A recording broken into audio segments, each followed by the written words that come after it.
Welcome back to the podcast. Don't forget to go to the website at retireyoungaudio.com and leave us a comment. Also, subscribe to the Retire Young podcast at Apple Podcasts, iHeartRadio, and Spotify. If you're just tuning in, Al was shedding some light on supply and demand, or how the financial markets really work and how the institutions trade and invest. It's the big money, the Buffetts, the Wall Street professionals that are moving the financial markets. And that's how supply and demand works. And really anything is the same way that supply and demand works in the financial markets. And Al, as we end the last segment, I want to get into some different asset classes. Everybody knows the stock market, right? And that's what they talk about on TV. That's what everybody wants to invest in. Well, unfortunately, there's a lot of different, I should say, there's more opportunities with other asset classes, with buying power, with time of day to invest, because we know the stock market's only open 6.5 hours a day. Last week I said 8.5. I was incorrect. You were close. I was close, but it's 6.5 hours per day. And Al, let's get into, first off, let's start with the futures market. What is the futures market, and why is the average investor wanting to understand what that is, but why is Wall Street investing in that and the public not? Well, there's a number of reasons. Number one, futures is probably the number one choice for people that are looking for short-term returns, daily, weekly. If that's the goal that an investor or trader has, then futures are great because they are very short-term. Oftentimes you will get into and out of a trade the same day. So it's a short-term vehicle. Wall Street typically is not going to use that for their clients because it is short-term and it's just too much work.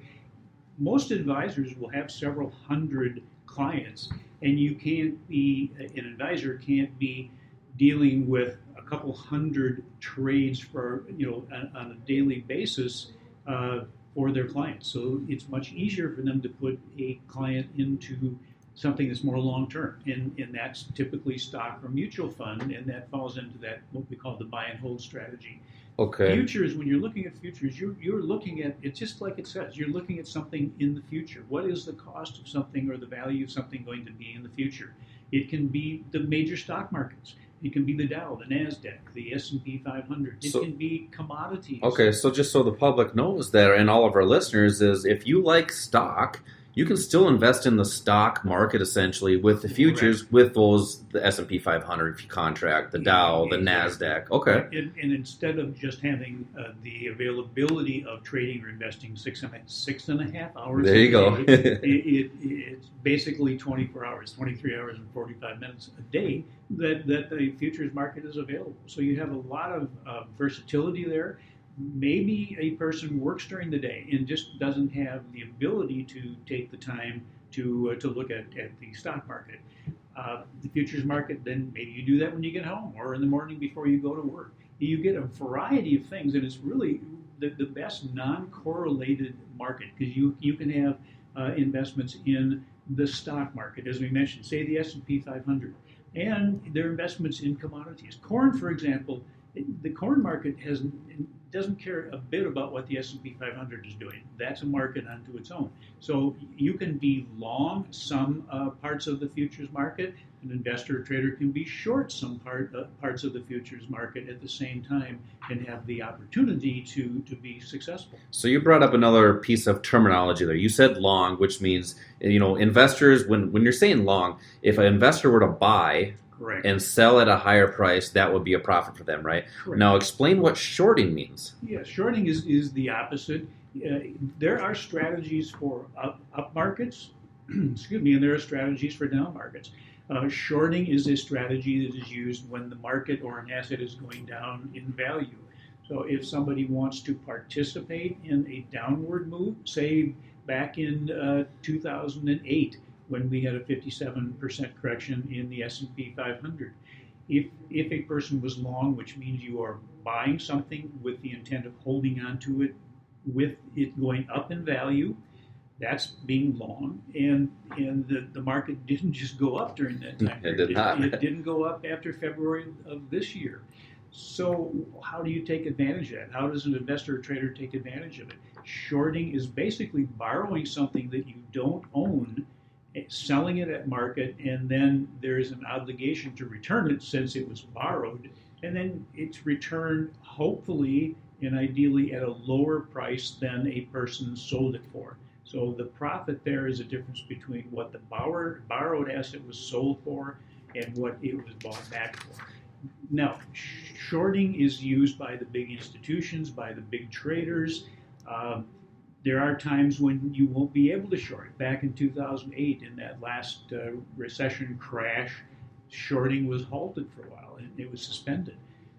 That's when institutions started using futures, selling futures. You can get basically the same benefit by selling a futures contract or even a Forex contract, but there's no borrowing involved there. Yeah, so this is a new concept for a lot of investors because everybody has the buy and hold, or we call it the buy and hope strategy. Correct. I call it buy and pray. Yeah, close enough. But so just to make some sense out of that, I mean, people don't, it's hard to understand the concept of selling something you don't own or buying something you don't own, all that terminology, right? Sure. So just to make it simple, everything, as an investor, trading and investing, it's all done computerized. It's all electronic now. Mm-hmm. And a buy button is on your platform. Platform is where people place their trades. And there's also sell buttons. So it's just a click of a button on a platform. So understanding the concept, you want to understand the concept, but the whole mechanics behind it really doesn't matter. If you think the market's going to go up, you buy. Right. If you think the market's going to go down, and you sell. Right. That's the bottom line. Is there are strategies for up markets, there are strategies for down markets, there are strategies for sideways markets, there are strategies for a range-bound market. In other words, the price of something just goes up and down between two price levels. That's kind of range-bound. It doesn't make any difference what the market is doing. There is a strategy that can be applied to any direction, any situation. And that's why it's so important for investors to have a strategy for every market condition, because we know it goes up, it goes down, but like you said, it also goes sideways. So the average investor wants to understand and be able to participate in all those different conditions, just like Wall Street does. Al, we covered the futures market. Now let's get into the Forex market. What is the Forex market, but also why is the average investor not typically invested in that? They probably have if they've traveled. We'll get into that. Mm-hmm. But why are the institutions utilizing that asset class? When we talk about the Forex market, Josh, we're talking about the foreign exchange market. And it's basically currency. You're looking at the difference in exchange rates between two different currencies. It could be the British pound and the US dollar, or the yen and the dollar, or the Aussie dollar. Every country has their own currency, and it fluctuates. So it's one exchange rate against the other. Exactly. Okay. Anybody who has traveled has done that. If you have exchanged U.S. dollars for a foreign currency, so you can participate more easily in whatever the market happens to be where you are, you have participated in the foreign exchange market. The great thing is that we as traders and investors can use it as an asset in a strategy that can be used again in up markets and in down markets. You can go long. In other words, you can buy a Forex contract. You can sell a Forex contract. So you have that opportunity to participate in different directions. Forex, like futures, is also a round-the-clock trading vehicle. 24 hours for the foreign exchange market. And both futures and Forex also, and this is a huge advantage, have leverage. Leverage is a way of maximizing the value of every dollar you have. So instead of buying a dollar's worth of an asset, your dollar might buy $20 or $50 or $100 worth of that asset or control it. Leverage is something that brokerage firms will allow an individual to have. You need to have a margin account to do that. But investors and traders use the Forex and the futures market because of that leverage. It maximizes the buying power that they have. And also they're used for traders and investors, or used by traders and investors that are looking for short-term returns. Forex probably is more of a swing trade. You're going to be in there maybe for a few days or a week or so. You can also do long-term trading with Forex. That can be used in a person's retirement account. Now, let me ask you this. I mean, everybody knows the stock market. Everybody thinks that's the biggest market in the world. Correct. It's actually not. No, it's small. The Forex market is the biggest. There's roughly around $5 or $6 trillion traded per day. It's per day. That's a Yeah. lot. That's a big chunk of money out there that people have an opportunity to participate in. That's again one of the reasons that the institutions use futures and forex.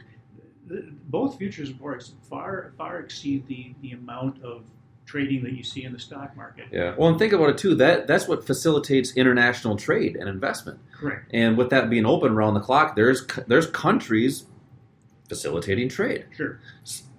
And people will use one asset to even make better decisions within another asset. Even for people that want to trade stock, maybe you use the futures market to get an idea where the stock market's going to open.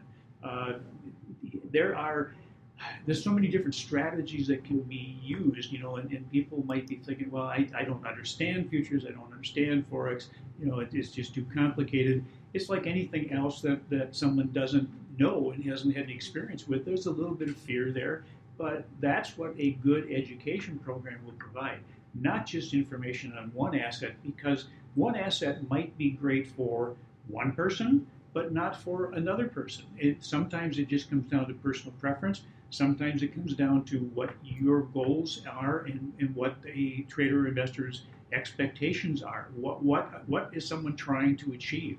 And it's like knowing where somebody is now. At what point is a trader or investor at financially, and where do they want to be down the road, 2 years, 5 years, 10 years from now? Then plug in the right asset to help get you there in the most efficient way. It's not just stock. Stock, by the way, equities are great for long-term portfolios. The younger somebody is when they can get started, the greater the potential can be with compounding with stock over a period of time. But if short-term returns are important, and what we're going through now with this market, that might be more important for a lot of people than it ever was before.